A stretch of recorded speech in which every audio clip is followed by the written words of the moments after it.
5월 11일 월요일입니다. 오늘은 열왕기상 19장 1절부터 마지막 21절까지 말씀입니다.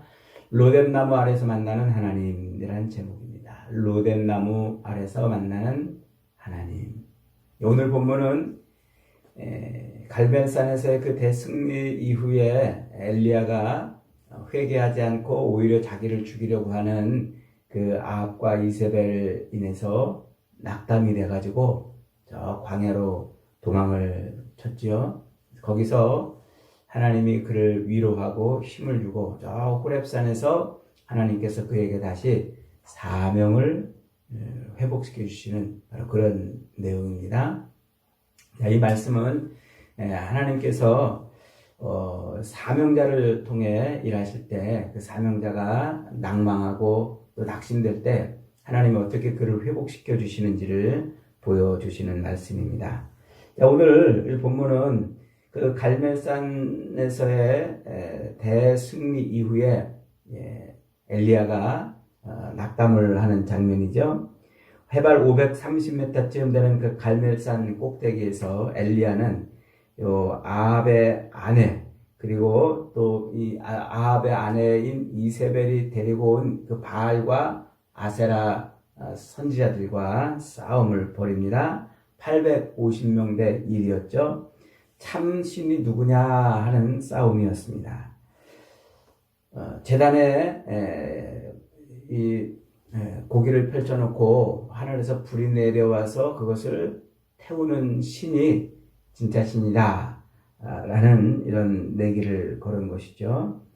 요 바알과 아세라 선지자들은 자기들 몸에 칼을 긋고 피를 내어서 피를 뿌리면서 그렇게 자기들의 신을 부릅니다. 광란의 춤을 하루 종일 추었지만 그러나 바알은 응답하지 않았습니다.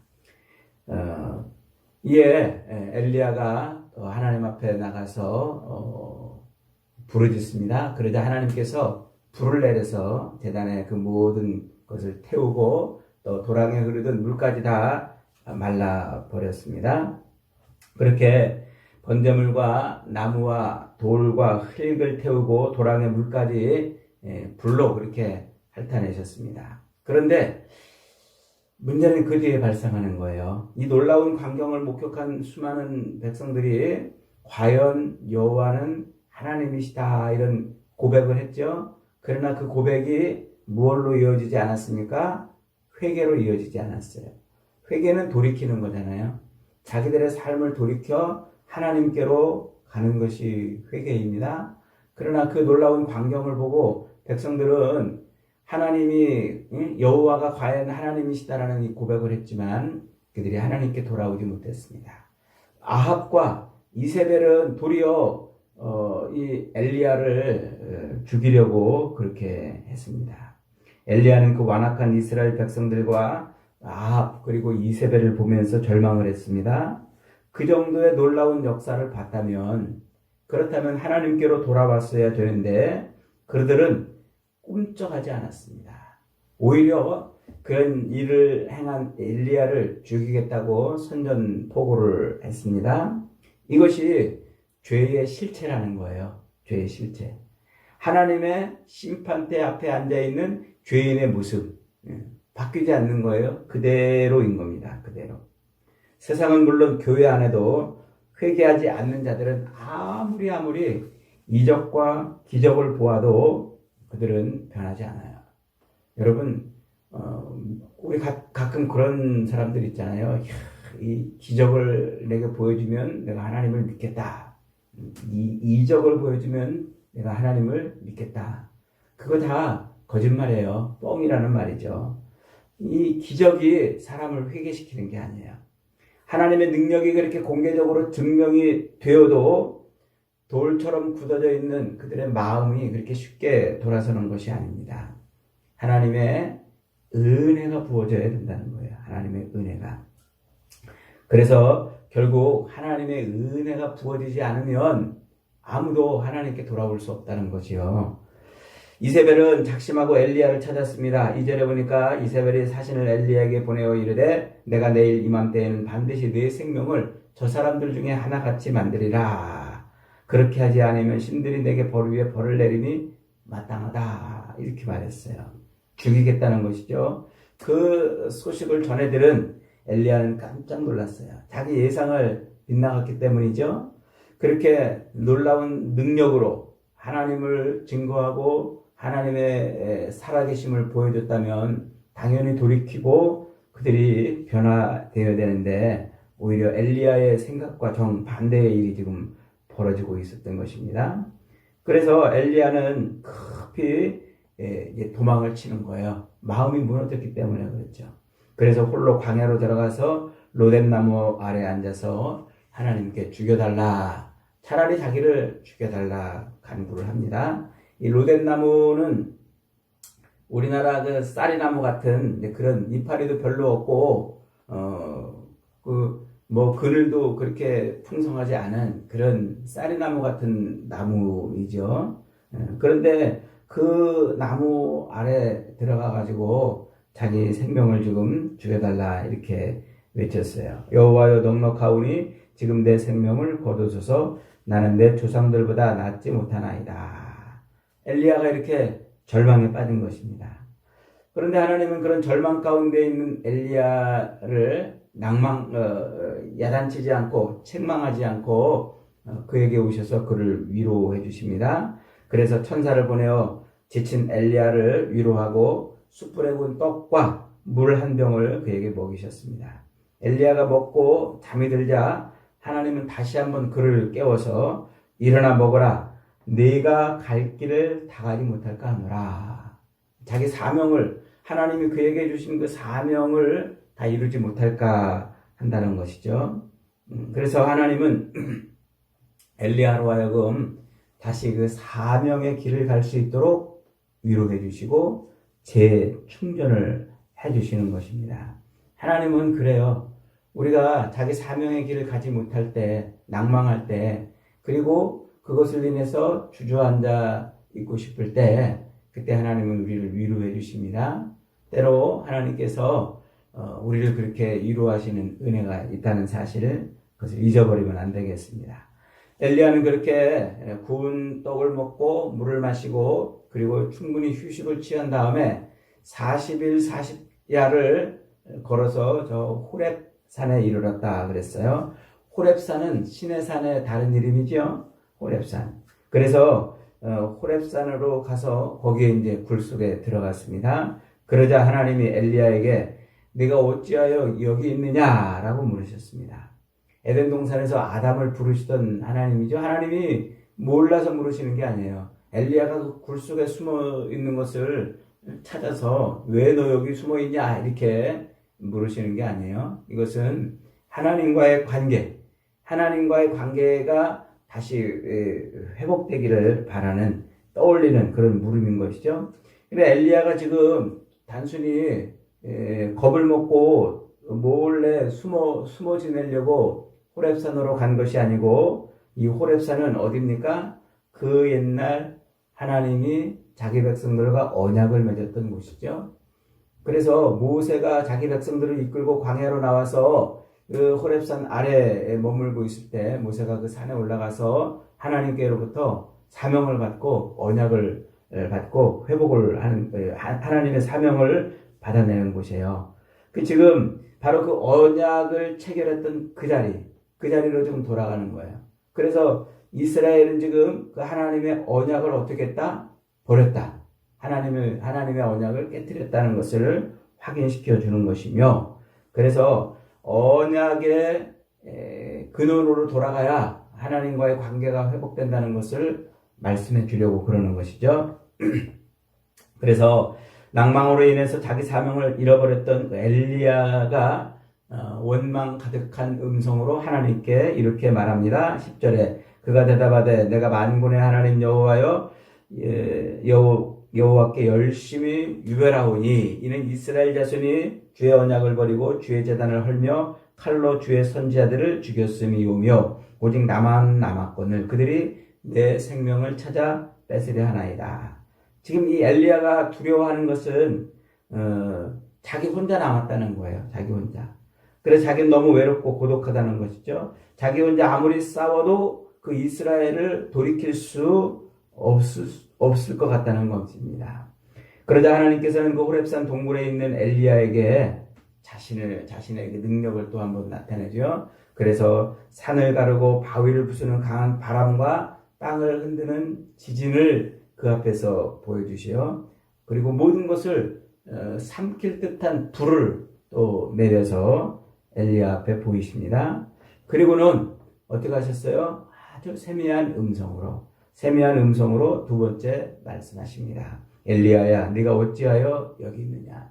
이 세미한 음성이라는 말은 귀를 열어야 들리는 음성이라는 말이에요. 귀를 열어야. 어떤 시인이 하나님의 음성을 이렇게 표현한 적이 있어요. 하나님은 우리에게 말씀하실 때 카페트 위에 장미꽃 잎사귀 하나 떨어지는 것 같은 음성으로 우리에게 말씀하신다. 참 멋진 표현인 것 같아요. 그러니까 뭐 해야 돼요? 하나님의 음성을 들으려면 집중해야 되는 거예요. 우리의 온 신경을, 온 마음을 집중해야 하나님의 음성을 들을 수 있는 것이죠. 자, 그렇게 엘리야가 하나님 앞에 그렇게 원망하고 불평하는 모습에 하나님이 또 그에게 말씀하시자 엘리야는 똑같은 원망을 또 10절에서 한번 말씀하신 말한 그 원망을 14절에서 또 한번 원망을 털어놓습니다. 이에 하나님께서는 엘리야에게 다시 사명을 주셨어요. 이번에 세 가지 사명을 주시죠. 첫째로는 저 아람의 하사엘에게 가가지고 그에게 기름 부어 그를 왕으로 세우라는 말이에요. 두 번째로는 예후에게 기름을 부어 이스라엘의 왕으로 세우라는 말이에요. 그 예후는 요 아합의 왕조를 이제 끊고 쿠데타로 새로 왕이 되는 사람입니다. 그러니까 그 아합의 왕조를 하나님이 끊어버리시겠다는 것이죠. 그 다음에 아벨 무올라 사밧의 아들 엘리사에게 기름을 부어 엘리야를 대신해서 사역을 이끌어갈 수 있는 그런 사람으로 세우라 이렇게 말씀하고 있어요. 그러면서 하나님이 뭐라고 말씀하세요? 18절에 내가 이스라엘 가운데 7,000명을 남기리니 다 바알에게 무릎을 꿇지 아니하고 다 바알에게 입맞추지 아니한 자니라. 이 말은 하나님께서 이스라엘의 죄를 가볍게 여기지 않겠다는 말씀이에요. 이스라엘 중에 뭐를 남기겠다고요? 7,000명을 남기리라. 이 말은 이스라엘을 어떻게 하시겠다는 거예요? 완전히 하나님이 진멸하시겠다는 말씀이에요. 그래서 아람의 이 하사엘의 칼에 망하지 않으면 예후의 칼에 망하게 하고, 그리고 또 엘리사의 말씀의 칼을 통해서 반드시 우상 숭배라는 그 이스라엘의 죄를 물으시겠다는 것이죠. 결국 하나님은 오래 참으심으로 회개의 기회를 주심에도 불구하고 돌이키지 않는 백성들을 끝내 하나님이 심판하시겠다. 그러니까 이 북이스라엘의 죄악은 지금 결코 가벼운 죄가 아니라는 거예요. 쉽게 끊어낼 수 있는 죄가 아니라는 것이죠.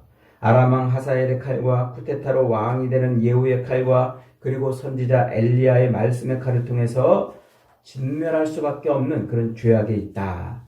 이게 곧 이스라엘을 하나님 어떻게 하시겠다? 진멸하시겠다. 하나님은 이렇게 역사 속에서 수없이 기다리시고 말씀하시고 또 기다리시고 말씀하시고 끝내 돌아오지 않는 자들을 이렇게 심판하시는 거예요. 그러면서도 그 심판의 소식과 동시에 어떻게 하셨다고요? 7,000명을 남겨두셨다. 바알에게 무릎 꿇지 아니하는 7,000명을 남기시겠다고 말씀을 하고 있습니다. 여기서 하나님의 신실한 남은 자 사상이 여기에 있게 되는 거죠. 하나님의 심판 가운데에서도 남은 자를 구원해 내신다. 그래서 전적인 하나님의 은혜로 보존되는 자들이에요. 그러니까 이스라엘이 이제 북쪽의 10지파와 그리고 남쪽에 베냐민과 또 유다를 중심으로 한 남유다가 이렇게 있잖아요. 그래서 북이스라엘이 BC 721년에 아수르에 의해서 완전히 멸망합니다. 근데 어떤 사람들은 이 북이스라엘의 10지파가 완전히 사라졌다고 이렇게 봅니다. 그러나 7천 명 가운데에는 이 열지파가 들어있는 거예요. 실제로 이제 성경 이곳저곳에 보면은 이 이스라엘 중에서도 이제 우리가 열왕기 하에서 공부를 하겠습니다만은 이스라엘 중에서도 여러 지파들이 유다로 넘어오는 장면들이 있어요.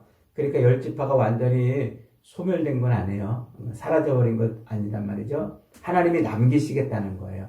하나님께서 야곱을 통해서 12아들을 만드시고 그 12아들로 12지파의 조상이 되게 하사 하나님의 백성을 만들어내셨잖아요. 그래서 그 하나님이 만들어낸 자기 백성들을 하나님이 반드시 지키시고 책임지시겠다. 이게 7천 명에 들어있는 하나님의 은혜의 말씀인 것입니다. 그래서 이 7천 명을 통해서 하나님은 하나님의 언약 안에 있는 백성들을 끝까지 책임지고 끝까지 구원해 내시는 놀라운 말씀을 지금 해주시고 계시는 것입니다. 자, 오늘 우리가 이 말씀을 통해서 돌아봐야 될 일이 뭡니까? 우리는 갈멜산에 불을 원하잖아요. 그래서 막 하늘에서 불이 내려와가지고 어떤 신기한 현상이, 어떤 큰 능력이, 어떤 기적 같은 일들이 우리 신앙에서 벌어지기를 원합니다. 그래서 한번 부흥회를 하면 막 사람들이 뒤집어지고 설교를 하면 모두가 회개하고 기도하면 모든 문제가 해결이 되고 또 한 번의 사건으로 세상에 많은 일들이, 많은 사람들이 하나님께 돌아오기를 그렇게 또 소망을 합니다. 하나님은 그렇게 하실 수 있는 분이에요.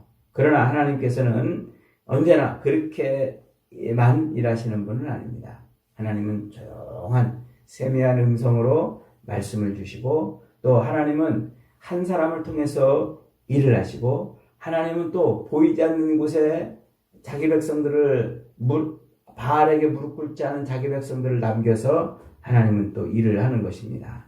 그러니까 하나님께서는 하나님의 사역자가 사라져도 하나님의 말씀은 여전히 계속되고 한 시대가 흘러도 언약은 중단되지 않으며 또 하나님께서 놀라운 일들을 이루실 때는 반드시 하나님의 심판을 통해서 이루신다 하는 이야기입니다. 이것이 오늘 우리에게 준 말씀인 것이죠.